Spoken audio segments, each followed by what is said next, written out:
अंडमान और निकोबार द्वीप समूह भारत का एक केंद्र शासित प्रदेश यानी यूनियन टेरिटरी है जो बंगाल की खाड़ी और अंडमान सागर के बीच स्थित है। ये दो द्वीप समूहों से मिलकर बना है। अंडमान द्वीप समूह उत्तर में और निकोबार द्वीप समूह दक्षिण में।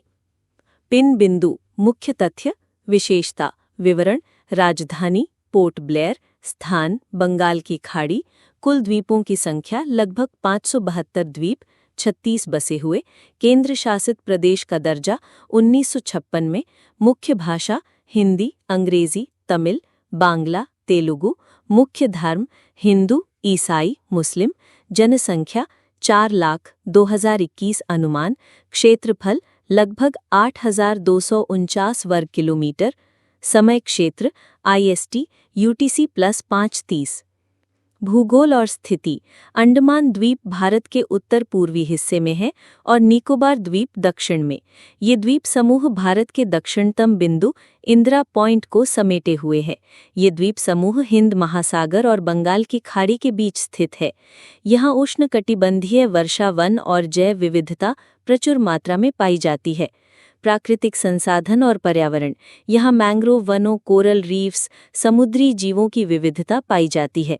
सदाबहार वन और तटवर्ती पारिस्थितिकी तंत्र यानी इकोसिस्टम यहाँ के पर्यावरण को खास बनाते हैं।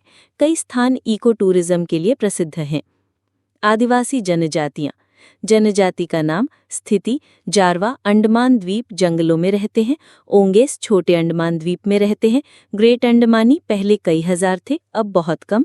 सेंटिनली उत्तर सेंटिनल द्वीप बाहरी संपर्क से पूरी तरह अलग। शोम्पेन निकोबार द्वीप समूह में। ये जनजातियां विश्व की सबसे प्राचीन और संरक्षित जनजातियों में शामिल हैं। प्रमुख पर्यटन स्थल। सेलुलर जेल ब्रिटिश काल की ऐतिहासिक जेल जिसे काला पानी भी कहते हैं। हैवलॉक द्वीप अब स्वराज द्वीप। स्कूबा डाइविंग समुद्र तट राधानगर बीच। नील द्वीप अब शहीद द्वीप शांति और प्राकृतिक सौंदर्य के लिए प्रसिद्ध। रॉस द्वीप अब नेताजी सुभाष चंद्र बोस द्वीप ब्रिटिश शासन के अवशेष। बाराटांग द्वीप लाइमस्टोन गुफाएं mud volcano. Indira point Bharat का सबसे दक्षिणी बिंदु निकोबार में। कैसे पहुंचे? हवाई मार्ग। पोर्ट ब्लेयर हवाई अड्डा दिल्ली कोलकाता चेन्नई से जुड़ा हुआ है। समुद्री मार्ग जहाज सेवाएं चेन्नई कोलकाता और विशाखापट्टनम से उपलब्ध है जो 3 से 4 दिन में पहुंचता है। इतिहास। यहाँ के द्वीपों का उपयोग अंग्रेजों ने राजनीतिक बंदियों को रखने के लिए किया था।